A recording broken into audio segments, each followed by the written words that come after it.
The emergency sirens wailed through the corridors of Titan Station, their piercing sound echoing off the polished metal walls as Marcus Thompson pushed his maintenance cart down the familiar pathway. The spinning lights cast red shadows across his weathered face, highlighting the lines earned from 15 years of keeping humanity's most remote research facility running smoothly. Marcus had seen his share of emergencies on Titan Station. Equipment failures, atmospheric breaches, the occasional diplomatic incident between the various alien species that called this place home. But something about tonight felt different. The klaxons had been going for 20 minutes now, far longer than standard protocol allowed. Before we jump back in, tell us where you're tuning in from, and if this story touches you, make sure you're subscribed, because tomorrow I've saved something extra special for you. His comm unit crackled to life. All non-essential personnel to emergency stations. Repeat, all non-essential personnel to emergency stations. Marcus snorted, adjusting his grip on the cart handle. Non-essential. After 15 years of fixing everything from broken air recyclers to malfunctioning gravity generators, he knew exactly how essential his work was. Still, orders were orders, and he began steering toward the nearest emergency station. That's when he heard it. A sound that shouldn't exist in the sterile corridors of Titan Station. A wet, thrashing noise coming from the direction of the xenobiology labs. Marcus paused, his maintenance training overriding the evacuation order. Equipment failure in the labs could mean contamination, atmospheric breach, or worse. He turned his cart toward the source of the sound, his heavy boots making soft thudding noises on the deck plating. The xenobiology section was supposed to be automated, sealed off during emergencies. But as he approached Lab 7, he could see that the containment door was partially open, fluorescent blue liquid seeping out into the corridor. Zero-G fluid. Marcus's blood ran cold. He'd helped install the zero-gravity simulation tanks last year. Massive chambers filled with specialized fluid that allowed researchers to study how various species adapted to weightless conditions. The fluid was dense, viscous, and designed to perfectly simulate the experience of floating in space. It was also incredibly dangerous if the safety protocols failed. The thrashing sound grew louder as he approached the lab entrance. Through the gap in the door, Marcus could see the interior, bathed in emergency lighting. The main simulation tank had cracked, its transparent aluminum walls spider-webbed with fractures. Blue fluid covered the floor, and floating in the center of the remaining liquid was a figure. An alien figure, struggling desperately against the dense fluid. Marcus didn't hesitate. His maintenance access codes got him through the door in seconds, and he rushed into the lab. The sight that greeted him made his heart skip a beat. She was beautiful, even in her obvious distress. Her skin had a subtle iridescent quality that shifted between pale gold and silver as she moved. Her hair floated around her head like spun starlight, and her large, luminous eyes held an intelligence that was unmistakably aware, unmistakably afraid. Preparing and narrating this story took us a lot of time, so if you are enjoying it, like this video, it means a lot to us. Now back to the story. She was drowning. The zero-G fluid was designed to be breathable for most species, but something had gone wrong. Her gills, delicate slits along her neck, were sealed shut, forcing her to rely on lungs that weren't designed for the dense medium. Her movements were growing weaker, more desperate. Marcus had seen drowning before, during his military service before coming to Titan Station. The pattern was always the same, the increasingly frantic struggles followed by a terrible stillness. This alien girl was maybe minutes away from that final stage. Hey, he called out, splashing into the knee-deep fluid around the tank. I'm here to help. Her eyes found his, and through the panic he saw a flicker of hope. She tried to speak, but only bubbles emerged from her mouth. Her hands pressed against the intact portions of the tank wall, leaving elegant fingerprints on the transparent surface. Marcus quickly assessed the situation with the practiced eye of someone who'd spent years troubleshooting complex systems. The tank's primary drain was blocked by debris from the crack. The emergency pumps had failed, probably due to the same system failure that had caused the initial breach. The fluid level was still rising as the automated systems continued their program cycle, unaware that their containment had been compromised. Standard protocol would be to wait for the emergency response team. But Marcus could see they didn't have that kind of time. The girl's struggles were weakening, her movements becoming less coordinated as oxygen deprivation took hold. He stripped off his utility jacket, revealing the lean muscle that came from years of physical maintenance work. His cum unit was next, tossed aside as he prepared to enter the dangerous fluid himself. "What the hell are you doing, Marcus?" The voice came from behind him. Dr. Sarah Chun, the station's chief xenobiologist, stood in the doorway with a look of horror on her face. "She's drowning," Marcus said simply, not taking his eyes off the struggling alien. "The fluid's too dense, and her gills are sealed. You can't go in there." The zero-G fluid is calibrated for her species, not humans. The pressure differential could crush your lungs. Marcus looked at the monitoring panel beside the tank. The fluid pressure was indeed set for what appeared to be a high-gravity species, dense enough to support their heavier bone structure. For a human, it would be like diving into liquid concrete.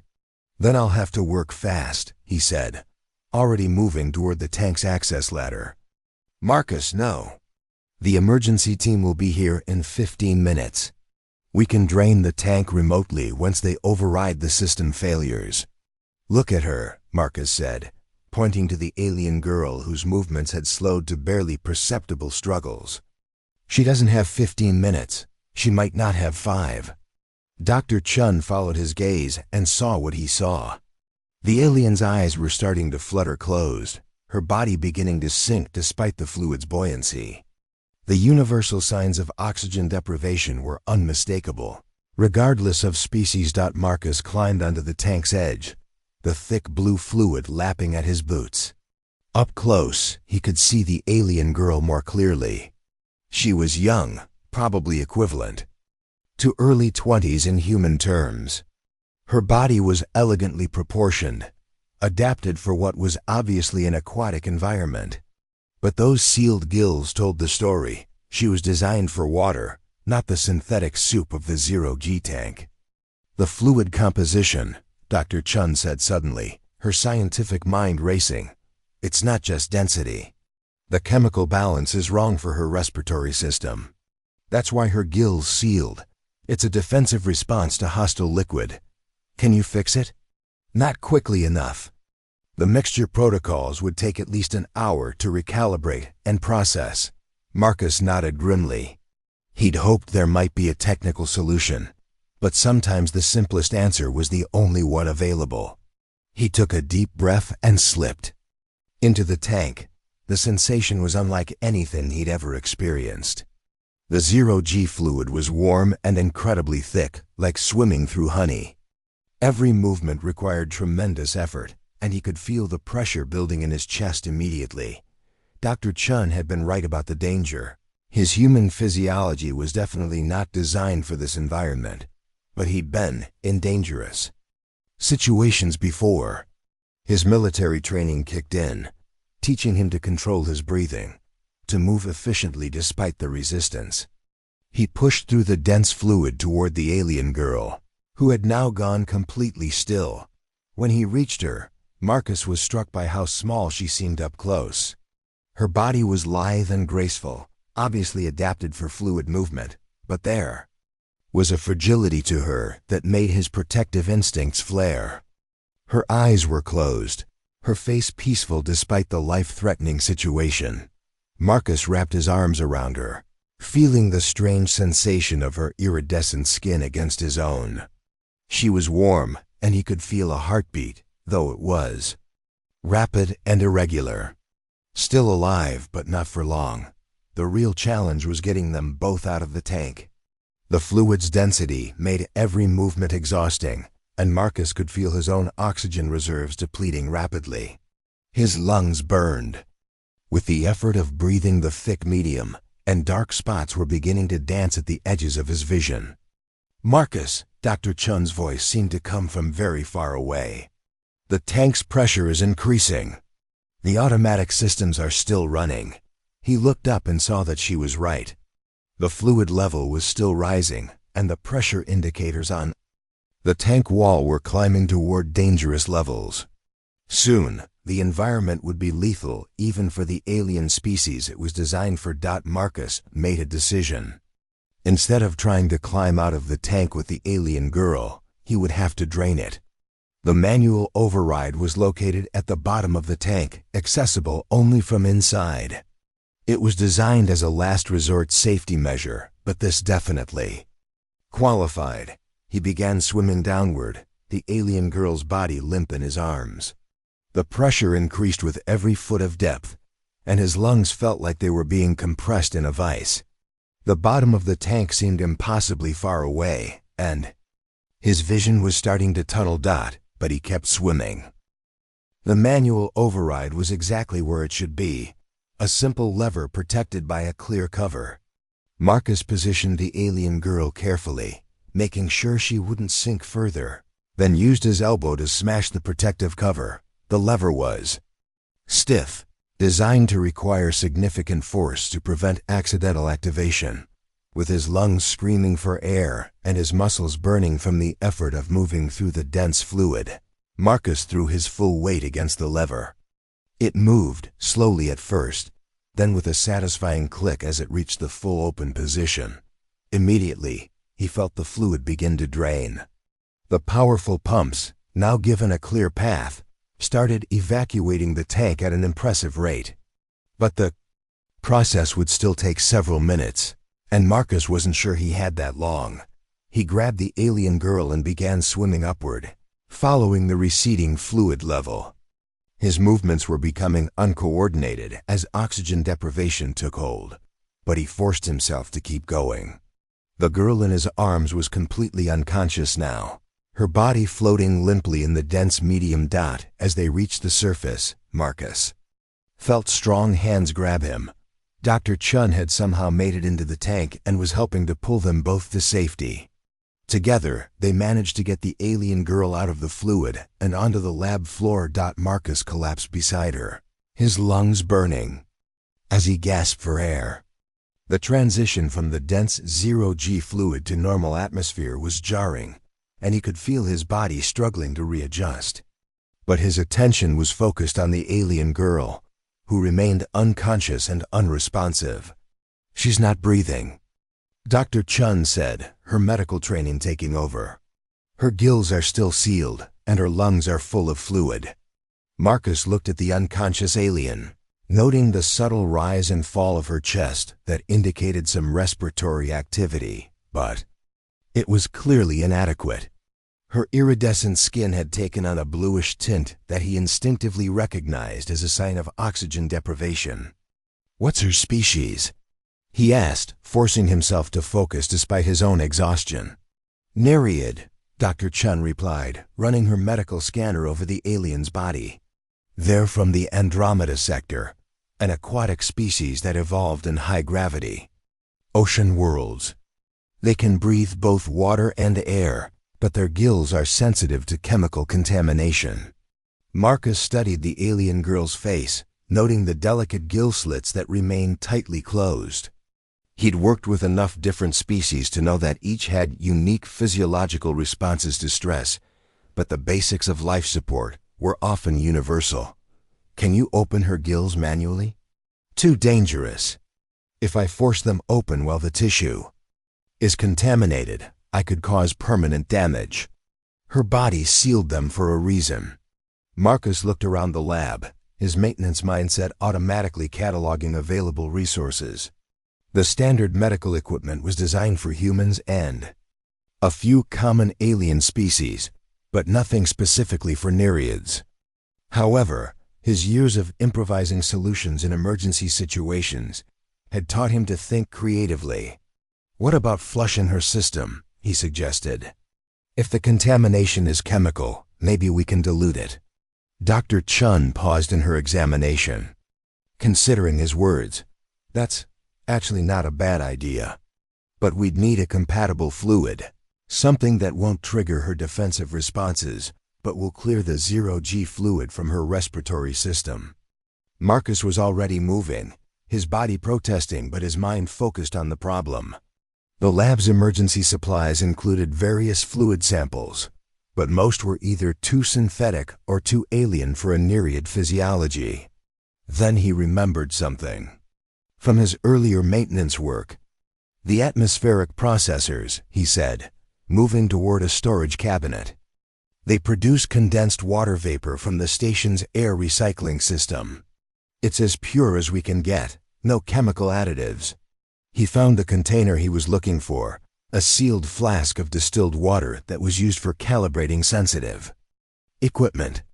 It wasn't much, but it might be enough. Dr. Chen was monitoring the alien girl's vital signs, her expression growing more concerned by the minute. Her oxygen levels are dropping. We need to do something soon, or we'll lose her. Marcus knelt beside the unconscious Nereid, the flask of pure water in his hands. He'd never attempted anything like this before, but his instincts told him it was their best chance. Gently, he lifted her head, supporting her neck with practiced care. "I need you to help me position her," he said to Dr. Chen. "If we can get her airway aligned properly, the pure water might be able to flush out enough of the contaminated fluid to allow her gills to open."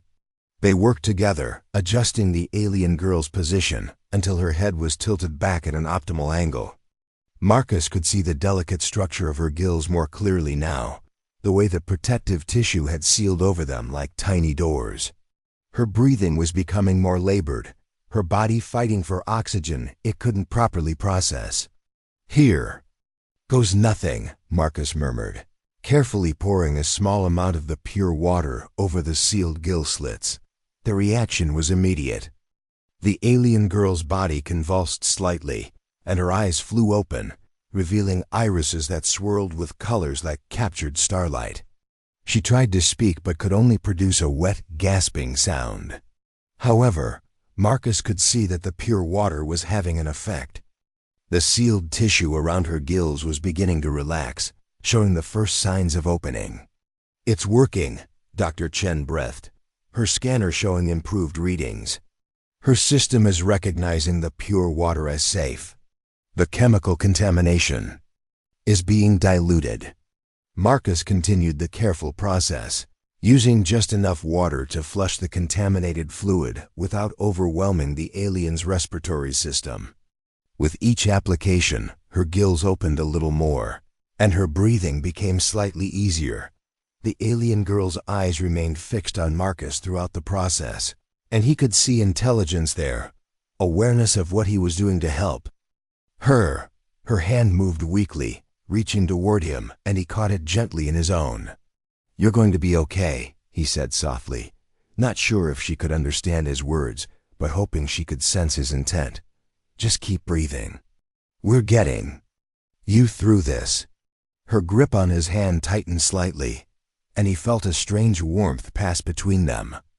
Her skin was unlike anything he'd ever touched, smooth and warm with that subtle iridescent quality that seemed to shift in the light. But more than that, there was something almost electric about the contact, as if her touch carried some kind of energy. Dr. Chen was monitoring her vital signs with growing excitement. Her oxygen levels are stabilizing. The gill function is returning to normal. "Marcus, I think you saved her life." But Marcus was focused on the alien girl's eyes, watching as the panic and fear gradually gave way to something else. Gratitude, certainly, but there was more. A kind of curiosity, an interest that seemed to go beyond simple appreciation for being rescued. "What's your name?" he asked, not really expecting an answer, but wanting to establish some kind of communication. Her lips moved, and a sound emerged that was like nothing he'd ever heard. It was musical, flowing like water running over stones. She tried again, and this time he caught something that might have been a name. "Lirelei?" He attempted, and her eyes widened with surprise and pleasure at his pronunciation. She nodded weakly, then tried to speak again. This time, the words came out in accented but understandable standard. "Thank you," she whispered, her voice carrying that same musical quality he'd heard in her name. "You ... me." Marcus felt a warmth spread through his chest that had nothing to do with the physical exertion of the rescue. "Just doing my job," he said. Though they both knew it had been far more than that. Dr. Chun finished her medical scan and began packing up her equipment. She needs to get to the medical bay for a full examination, but her vital signs are stable. The contamination appears to be cleared from her system. As if summoned by her words, the emergency response team finally arrived, their heavy boots echoing in the corridor outside the lab. Marcus could hear their voices, the organized chaos of a professional rescue operation that had arrived too late to be useful. "Looks like the cavalry's here," he said with a wry smile. Liralei's grip on his hand tightened. "Don't leave," she said, her voice still weak but carrying an urgency that surprised him. "Please." Marcus looked down at her, struck by the intensity in her swirling eyes. There was something there beyond gratitude, a connection that he didn't fully understand, but couldn't ignore. "I'm not going anywhere," he promised, and meant it. The emergency team burst into the lab, their leader immediately taking charge of the situation. Marcus found himself pushed aside as medical personnel swarmed around Liralei, their scanners and equipment creating a barrier between them. But even as they worked, her eyes never left his face. "Sir, we need to debrief you on the rescue procedures," one of the team leaders said, approaching Marcus with a digital pad. "Standard protocol for emergency situations." Marcus nodded absently, his attention still focused on Liralei as the medical team prepared to transport her to the station's infirmary. She was trying to say something to him, but the noise and activity made it impossible to hear. As they lifted her onto a transport stretcher, Liralei managed to catch his eye one more time. Her lips moved, forming words he couldn't hear but somehow understood. "Find me," she seemed to say, and as they carried her away, Marcus knew that he would. The lab fell quiet after the emergency team departed, leaving only Marcus and Dr. Chun among the wreckage of the zero-G tank. The blue fluid had been completely drained, but the cracked walls and scattered equipment told the story of how close they'd come to disaster. "That was incredible," Dr. Chun said, breaking the silence. "I've never seen anyone react so quickly in an emergency situation. Your solution with the pure water ... It was brilliant." Marcus was cleaning the remaining fluid from his hands, but his mind was elsewhere. The memory of Liralei's touch, the warmth that had passed between them, the way she'd looked at him as if he was the most important person in the universe. "What do you know about Nereids?" he asked. Dr. Chun raised an eyebrow at the question. "They're fascinating. Highly intelligent, culturally sophisticated. They have some unique physiological traits that make them excellent deep space explorers." "Why?" "Just curious." She seemed ... different. "Well, she's the first Nereid to visit Titan Station. She's part of a cultural exchange program, here to study our research methods. Though I suspect tonight's incident will put that program on hold." Marcus nodded, but his thoughts were already moving ahead. Liralei was alone on the station, far from her own people, and she'd just experienced a traumatic accident. She would need someone to check on her, to make sure she was recovering properly, and despite what he'd told Dr. Chun, his interest had nothing to do with curiosity about her species. "I should file my maintenance report," he said, gathering his scattered equipment. "Make sure this kind of failure doesn't happen again." "Marcus," Dr. Chun called as he reached the door. "What you did tonight, ... It was heroic. You risked your life for someone you'd never met." He paused, considering her words. She needed help. That's all that mattered. As he walked back through the corridors of Titan Station, Marcus couldn't shake the feeling that his life had just changed in ways he didn't yet understand. The routine of maintenance work, The familiar rhythm of keeping the station running suddenly seemed less important than finding out more about the alien girl with the starlight eyes. He had saved her life tonight. But something told him that was only the beginning of their story. 3 days had passed since the incident in the xenobiology lab, and Marcus found himself taking longer routes through the station corridors, routes that happened to pass by the medical bay. He told himself it was routine maintenance, checking on systems that didn't really need checking. But the truth was simpler and more complicated than that. He couldn't stop thinking about Lyra Lee. The medical bay's viewing window showed her resting in a specialized recovery chamber, the transparent walls allowing him to see her without entering. She looked better than she had in the lab, her iridescent skin having regained its healthy golden shimmer.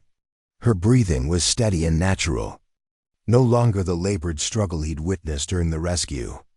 "She's been asking about you."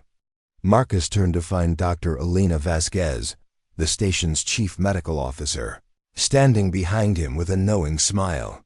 Dr. Vasquez was a veteran of interspecies medicine, having worked with dozens of alien physiologies during her career. "Just wanted to make sure she was recovering properly," Marcus said, trying to sound casual. "Uh-huh." Dr. Vasquez's expression suggested she wasn't buying his casual act. "Well, if you're interested in her recovery, you should know that Nereid physiology includes some interesting psychological components. They form strong emotional bonds with individuals who save their lives. It's hardwired into their species' survival instincts." Marcus felt his stomach tighten. "You're saying her interest in me is just biological programming?" "I'm saying it's complicated. The bond is real, but so is the choice of how to act on it. She's been asking to see you specifically, not just expressing general gratitude." Through the viewing window, Marcus could see Lirelay stirring in her recovery chamber. Her eyes opened, and even from this distance, he could see them searching the room. When her gaze found the window, her face lit up with unmistakable joy. She pressed her hand against the interior surface of her chamber, and Marcus found himself moving toward the window, placing his own hand opposite hers. The barrier between them prevented actual contact, but he could swear he felt that same electric warmth he'd experienced during the rescue. "The quarantine period ends in a few hours," Dr. Vasquez said quietly. "She'd be cleared for supervised interaction. If you're interested." Marcus nodded, unable to take his eyes off Liralee's face. "I'm interested."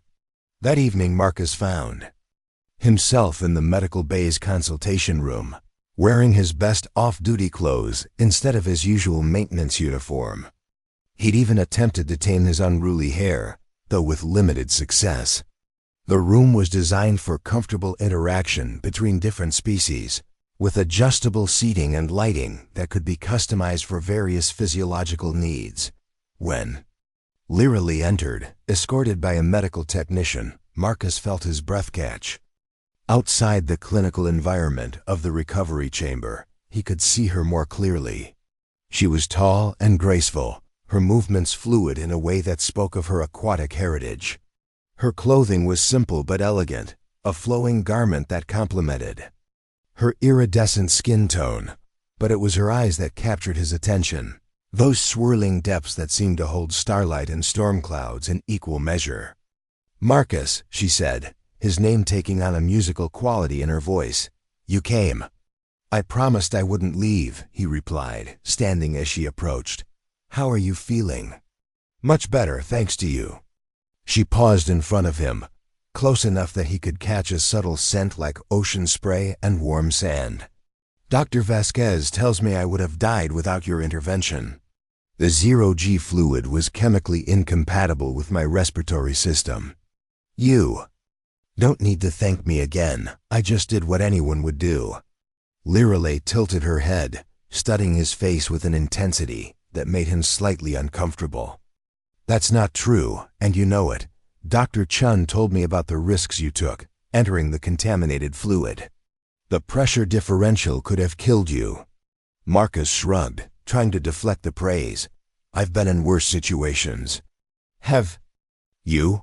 Her question carried a weight that suggested she saw through his casual dismissal. Tell me about yourself, Marcus Thompson. What brought you to Titan Station? They sat together on the consultation room's adaptive seating, which adjusted automatically to accommodate both their physiologies. Marcus found himself opening up in ways he rarely did with anyone, let alone someone he'd just met. I was military, he said, surprised by his own willingness to share. Engineering corps. Did 3 tours on frontier worlds, mostly infrastructure and defense systems. When I got out, civilian life felt too quiet, so I ended up here. Fixing things, Learily observed. Keeping systems running, making sure everyone else can do their jobs safely. Something like that. And you've been here 15 years? That's a long time to be away from your homeworld. Marcus considered the question. He'd stopped thinking of Earth as home years ago, but he wasn't sure he could explain why to someone he'd just met. Titan Station is home now. The people here, the work. It matters. Learily leaned closer, her hand moving to rest lightly on his arm. The contact sent that familiar electric warmth through him, stronger than before. You're a caretaker. It's in your nature to protect and preserve. What about you? What brought you so far from Nereid space? Her expression grew thoughtful. Curiosity, I suppose. My people have had limited contact with other species, especially humans. When the cultural exchange opportunity arose, I volunteered immediately. Your first time away from home? My first time away from water, she corrected with a smile. Nereid. Colonies are all aquatic environments. This station, with its air-breathing atmosphere and artificial gravity, it's as alien to me as my world would be to you. Marcus looked at her more closely, noting details he'd missed during the emergency. Her skin wasn't just iridescent. It seemed to shift color subtly based on her emotional state. Right now it held warm golden tones that spoke of contentment. An interest. Are you homesick? I was, she admitted. Until 3 days ago. Now I find myself wanting to stay longer, to learn more about this place, about the people who live here.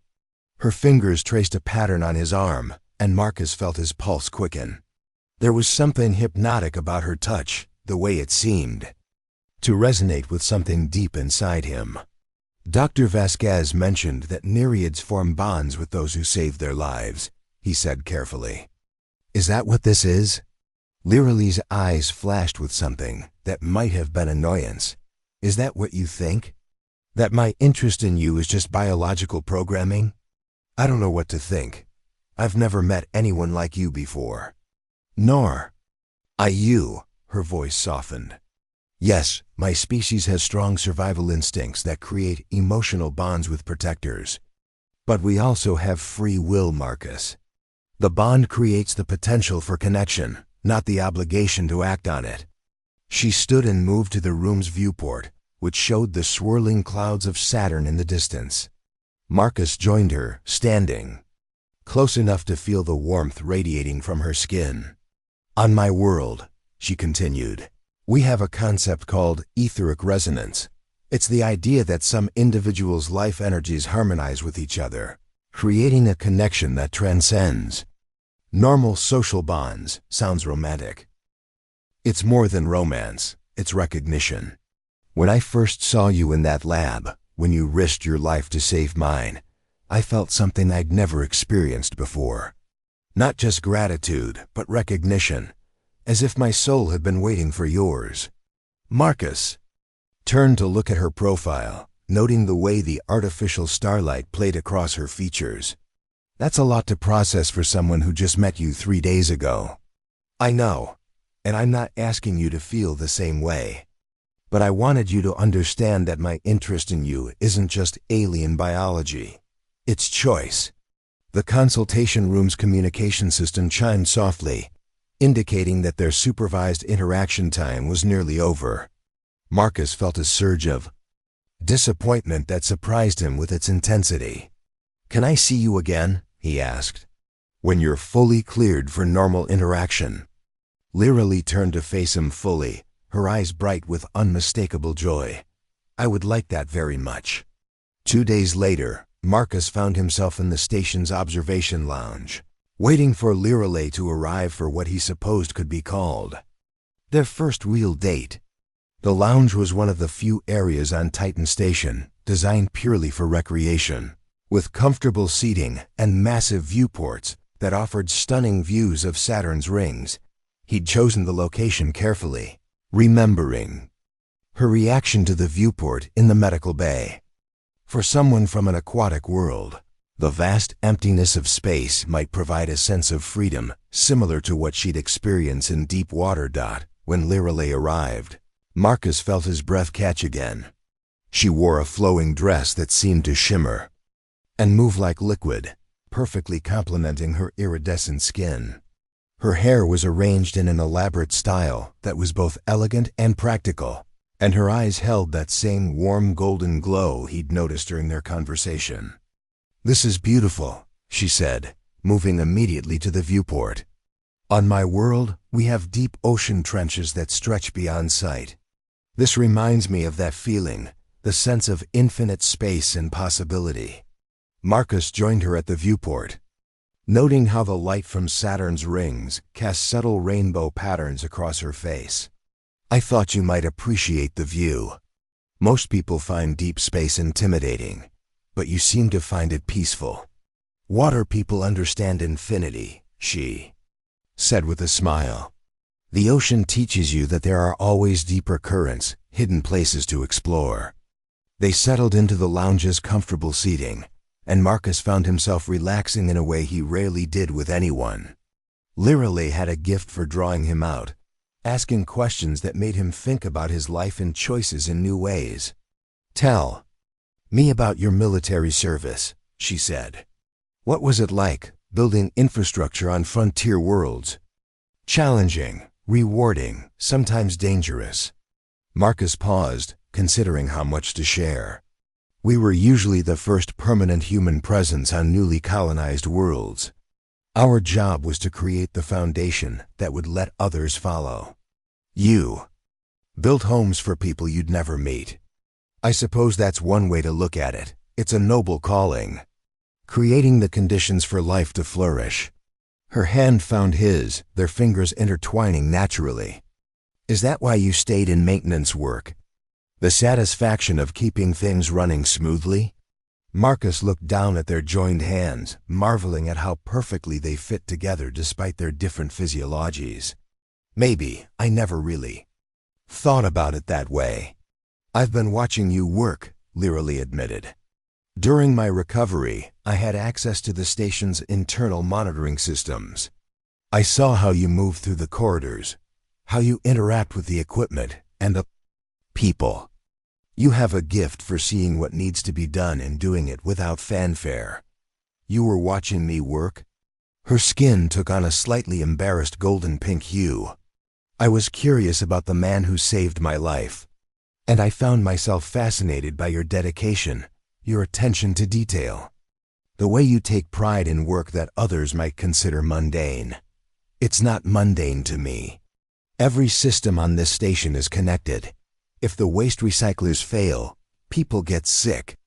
If the atmospheric processors malfunction, people can't breathe. If the gravity generators go offline, people get hurt. You see the whole picture, not just individual parts." Her grip on his hand tightened slightly. "That's rare, Marcus. Most people focus on their own small area of responsibility."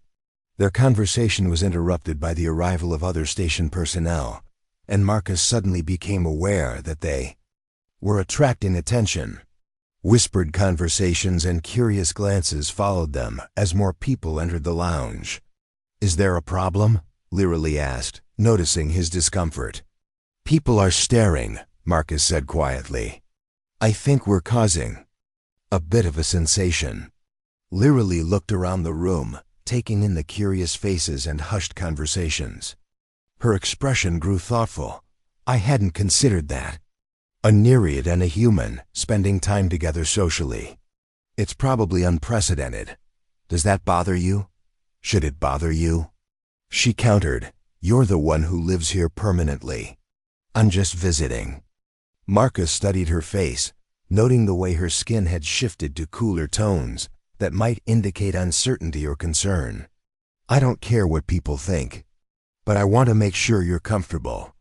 "I'm comfortable with you," she said simply. The opinions of others matter less than that.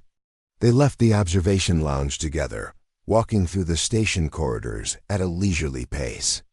Marcus found himself seeing the familiar spaces through Liralay's eyes, noting details he'd long since stopped noticing.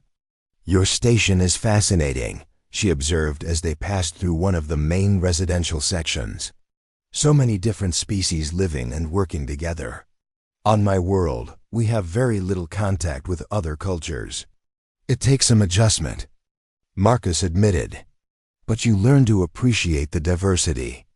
Different perspectives, different solutions to problems, different ways of understanding the universe," Liralay added. "I've learned more about interspecies cooperation in the past week than in years of theoretical study." They paused at an intersection where several corridors met, the hub of activity that formed the social center of the station. Marcus could see various species interacting in the shops and cafes, the kind of casual integration that had taken decades to develop. "This is what I love about Titan Station," he said. "It's not perfect, but it works. People from dozens of worlds, all finding ways to live together. And you helped build this," Liralay observed. "Not just the physical infrastructure, but the social infrastructure. 15 years of keeping things running smoothly, solving problems before they become crises." Marcus felt a warmth at her words that had nothing to do with their physical proximity.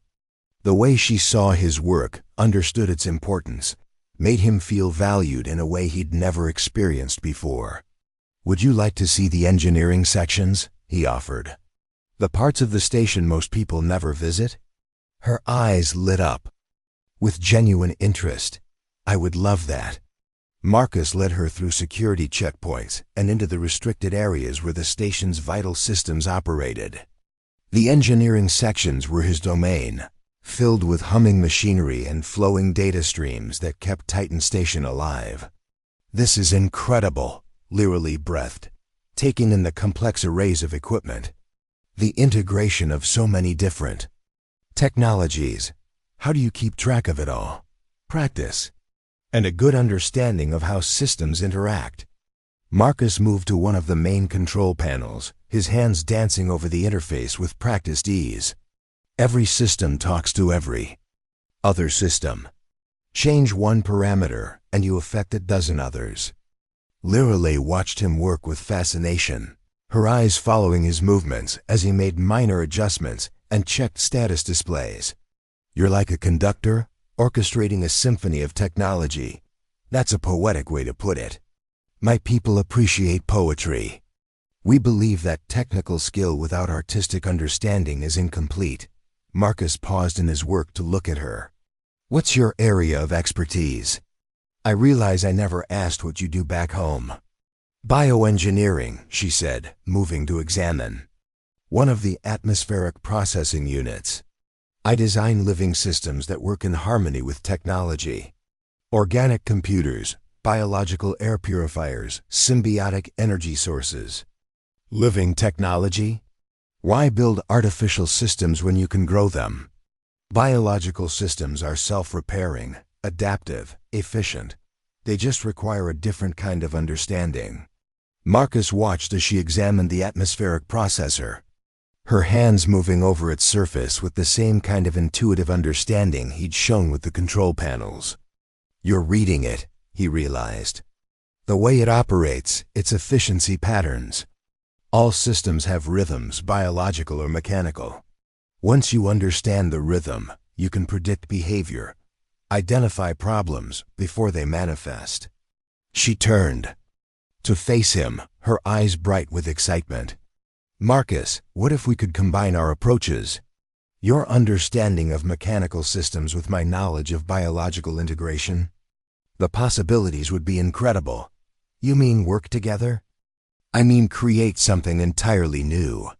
A fusion of human engineering and myriad bioengineering that neither species could achieve alone. Marcus felt his pulse quicken at the suggestion. The idea of working closely with Lirelei, combining their expertise, appealed to him on multiple levels. But he also sensed that she was offering more than just professional collaboration. That would require you to stay on Titan Station, he said carefully. Extend your cultural exchange program. Yes, it would. Her voice was soft but steady. Is that something you would want? Marcus moved closer to her, close enough to see the subtle patterns in her iridescent skin, to catch that ocean spray scent that seemed to follow her everywhere. Lirelei, I've never met anyone like you. The way you see the world, the way you understand systems and connections, it's remarkable. The way you saved my life was remarkable, she replied, reaching up to touch his face gently. But what's happening between us now, this connection we're building, this is choice, pure choice. Her touch sent that familiar electric warmth through him, but stronger now, more focused. Marcus covered her hand with his own, marveling at how natural the contact felt. I want you to stay, he said quietly. Not just for the work, though, that would be incredible. I want to know you better, to understand what this connection between us really means. Then I'll request an extension to my program, she said, her eyes shining with happiness. However long it takes to explore what we might build together. As they stood surrounded by the humming machinery that kept Titan Station alive, Marcus felt a sense of possibility that went beyond anything he'd experienced before. The systematic, ordered world of engineering and maintenance was being transformed by the presence of this remarkable woman who saw poetry in technology and potential in everything. But as they moved deeper into their exploration of the engineering sections, neither of them noticed the figure watching from the shadows, or the way certain monitoring systems had been quietly activated to track their every movement. Their growing connection had not gone unnoticed by everyone on the station. And not all of the attention was friendly. The sabotage came without warning. Marcus was deep in the station's maintenance tunnels when every system simultaneously failed. Emergency lighting flickered on as life support systems crashed across multiple decks. Lirelei! His cum crackled with static. Through their growing bond, he felt her panic from the biology lab where she'd been working on their latest project. The corridors filled with panicking civilians as artificial gravity fluctuated wildly. Marcus pushed through the chaos, his 15 years of experience guiding him toward the central control hub. Whatever was happening, it wasn't random system failure. He found Lirelei trapped in the lab, the biomechanical systems they'd created, together going haywire around her. The living components were writhing in distress, their bioluminescent patterns flashing erratically. Someone introduced a virus, she gasped, her hands pressed against a pulsing biointerface. It's attacking both our mechanical and biological systems simultaneously. Marcus quickly assessed the situation. The virus was sophisticated, designed to exploit the very integration that made their hybrid system so effective. But whoever had created it had made one critical error. They'd underestimated human adaptability. Can you feel the pattern? He asked, moving to the emergency controls. Lirelei's eyes widened as she understood. Their personal connection, strengthened by weeks of working together, had created something unprecedented. Through their bond, she could sense the virus's attack patterns while he could see the mechanical vulnerabilities it was exploiting. Together, they began to fight back.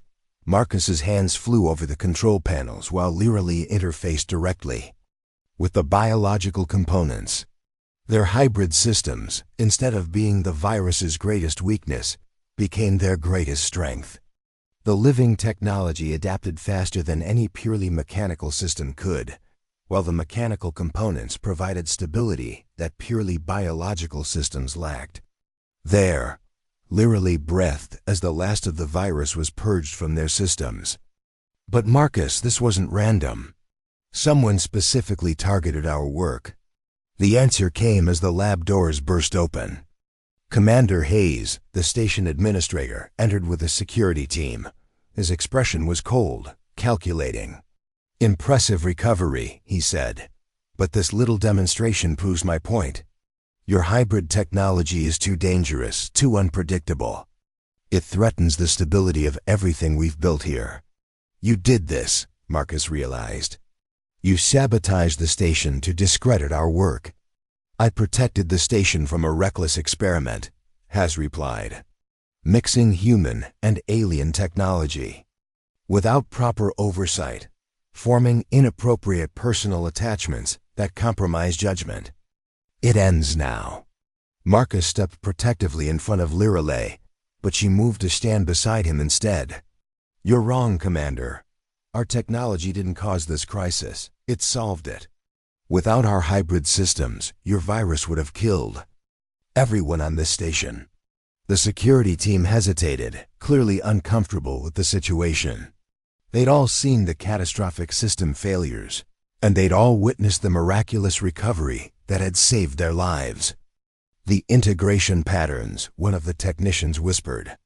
"The way the systems adapted and recovered. It's impossible with conventional technology." "Impossible for humans or Nereids alone," Lirelei agreed. "But not impossible for humans and Nereids working together."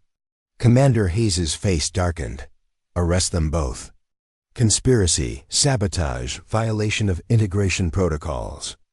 "No," Dr. Chun's voice cut through the tension as she entered with Admiral Thompson, who'd arrived from Earth specifically to investigate the station's efficiency improvements. "Commander Hayes, you're under arrest for sabotage and attempted murder." The truth came out quickly. Hayes had been terrified that the success of human-Nereid cooperation would diminish his authority and threaten the existing power structures. His virus had been designed to destroy their work and discredit their relationship. Instead, it had proven beyond doubt that their partnership represented the future. 6 months later, Marcus stood in the observation lounge where he and Lirelei had shared their first real conversation. The space had been transformed into a ceremonial hall for their bonding ceremony, filled with representatives from both species. "Are you ready?" Lirelei asked, her hand warm in his. Her skin glowed with the golden tones that indicated deep happiness and contentment. Marcus looked out at the assembled crowd, then at the woman who had changed his life simply by needing to be saved. "I've been ready since the moment I pulled you out of that tank." The ceremony was beautiful, incorporating traditions from both cultures. But for Marcus, the most meaningful moment was when they placed their hands together on the biomechanical interface they'd created, watching as human and Nereid technology merged in perfect harmony. "Together," Lirelei whispered, her words carrying the weight of promise and possibility. "Together," Marcus agreed. Their bond had started with a rescue, but it had become something far greater.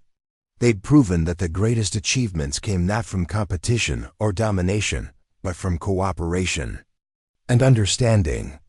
Their hybrid technology was already being implemented across the galaxy, revolutionizing how different species work together. But more than that, they'd shown that love could bridge any gap, overcome any obstacle, and create possibilities that neither could have imagined alone.